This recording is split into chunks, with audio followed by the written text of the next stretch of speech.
Salut à toutes, je suis super contente de vous retrouver aujourd'hui parce que ça fait une semaine que j'ai pas filmé, mais honnêtement j'ai l'impression que ça fait des mois. Alors aujourd'hui je vous ai préparé une vidéo un peu plus spéciale puisque j'avais envie d'aborder avec vous un sujet qui est très important en termes de beauté. Puisque sur cette chaîne on est là pour parler de beauté, de mode, de maquillage, tout ça, mais je trouvais que c'était vraiment un sujet à aborder puisque la plupart des femmes sont concernées par ce problème là tout simplement. Donc aujourd'hui on va parler de comment reconnaître son type de peau. Et à la fin... Je vous assure qu'à la fin de cette vidéo, vous serez dans la capacité de reconnaître vous-même, toute seule, votre type de peau grâce à tous mes conseils que je vais vous donner juste maintenant.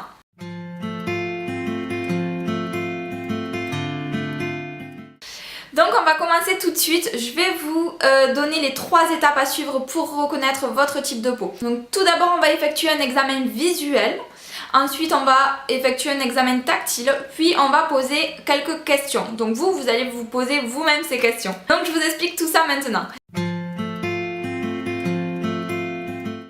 On va commencer avec l'examen visuel. Donc vous allez regarder votre peau de près, de préférence, et vous allez essayer de remarquer tous les signes que votre peau présente. Donc tout d'abord on va essayer de regarder le teint de votre peau. Si vous avez un teint plutôt clair, plutôt lumineux, ou bien un teint brouillé, terne, mat, brillant, etc. Donc le teint va nous permettre de définir l'état de la fonction vasculaire ainsi que celle du film hydrolipidique de la peau. Ensuite on va regarder son grain de peau. Si vous avez un grain de peau fin, serré, lisse ou bien épais, irrégulier, etc. Donc le grain de peau témoigne du volume des glandes sébacées et des pores. Donc ensuite on va relever les imperfections que révèle votre peau. Donc si vous présentez des ridules, des rides, des cicatrices, des boutons, des points noirs, de la coupe rose, des squames, des taches pigmentaires, etc. Donc ça révèle un petit peu l'état de la peau aussi, un vieillissement cutané, une déshydratation ou une hyperséborrhée.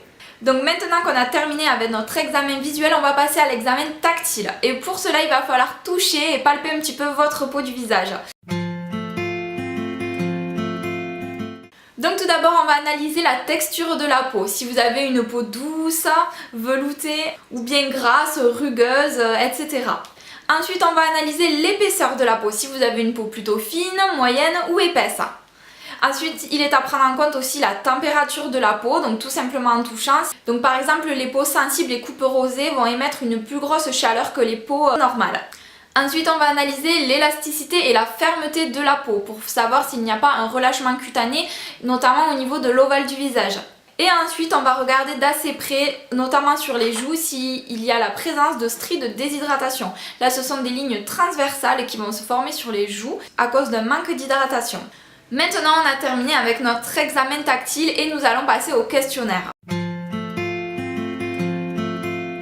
Les questions importantes à se poser pour reconnaître son type de peau et savoir si on utilise aussi les bons produits sont les suivantes. Tout d'abord vous allez vous demander quelles sont les sensations que procure votre peau. Ça peut être des tiraillements, des démangeaisons, un inconfort ou bien un aspect luisant, brillant. Ensuite, vous allez répondre à la question donc quel produit vous utilisez et à quelle fréquence pour le nettoyage de votre peau. Pareil pour les soins, quels soins vous utilisez, donc que ce soit des crèmes de jour, de nuit, des sérums, des contours des yeux, donc quels soins vous utilisez et à quelle fréquence pour votre peau, parce qu'il est vraiment important d'adapter ces cosmétiques en fonction de son type de peau, mais pour cela il faut d'abord le reconnaître. Ensuite, est-ce que votre peau est réactive au savon, à l'eau du robinet, au froid, au vent, au soleil? Toutes ces questions sont aussi importantes pour savoir comment votre peau réagit en fonction de l'environnement. Les conditions de travail sont aussi importantes pour savoir donc si vous travaillez en extérieur, en intérieur, dans un endroit surchauffé ou climatisé. On va prendre aussi en compte vos conditions de vie, donc votre alimentation, le stress, la fatigue, le sport, le tabac. Mais aussi si vous avez une pathologie telle que le diabète par exemple ou les dialyses rénales qui peuvent avoir aussi un impact sur votre type de peau. Mais aussi la prise de médicaments qui peut engendrer des problèmes de peau. Donc maintenant qu'on a effectué l'examen visuel, l'examen tactile et répondu à toutes ces questions, je vais vous orienter un petit peu pour savoir à quel type de peau vous correspondez. Donc à savoir qu'il y a 3 grands types de peau, donc les peaux sèches, les peaux normales à mixtes et les peaux grasses. Ce sont les 3 grands pôles de type de peau qu'on peut retrouver. Donc tout d'abord je vais vous énoncer les caractéristiques d'une peau sèche. Donc une peau sèche présente souvent un teint clair et un manque d'éclat.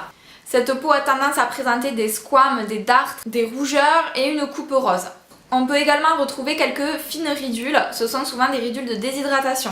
La peau est souvent fine, rêche et tendue. Elle est également souvent irritable et réactive et on ressent souvent des sensations de tiraillement, de démangeaison et d'inconfort. Donc si vous présentez tous ces aspects-là, ou du moins la plupart de ces aspects-là, si votre peau présente ces caractéristiques-là, c'est que vous correspondez à une peau sèche.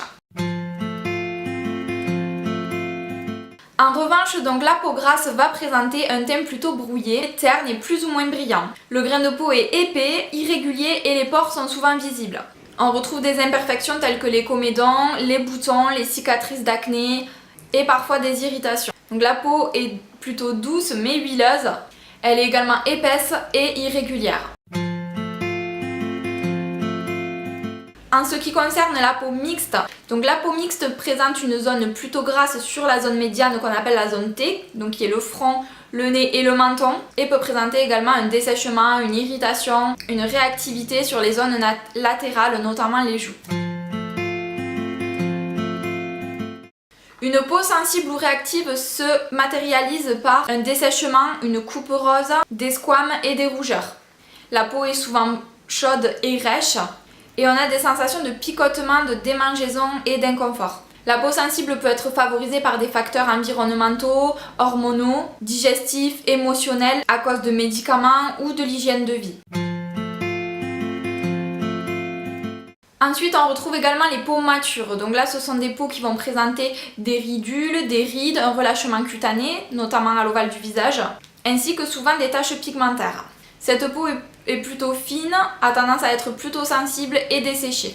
Donc là je vous ai présenté les grandes catégories de peau. Donc sachez aussi que les peaux sèches peuvent être des peaux alipidiques, donc qui vont manquer de gras, mais aussi des peaux sèches déshydratées là qui vont manquer d'eau.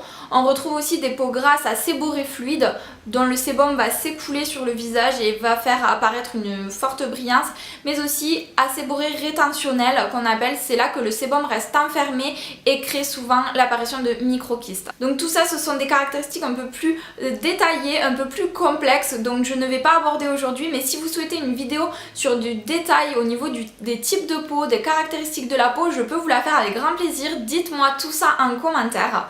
J'espère en tout cas que ma vidéo vous aura plu et surtout vous aura servi, qu'avec les caractéristiques que je vous ai données, vous serez arrivé enfin à retrouver votre type de peau, à vous retrouver, que j'aurai répondu à la plupart de vos interrogations et que grâce à ça vous saurez utiliser les cosmétiques adaptés à votre type de peau. Si ce n'est pas le cas, je peux vous faire aussi une vidéo sur quel cosmétique adapté à son type de peau. Ça peut être aussi un bon complément de cette vidéo, donc dites-moi aussi si ça vous intéresse, dites-le moi en commentaire. Je vous invite à vous abonner à ma chaîne si ce n'est pas encore fait et si vous souhaitez voir plein d'autres vidéos de ce genre. En attendant, je vous embrasse toutes très très fort et je vous retrouve dans de prochaines vidéos. Mouah.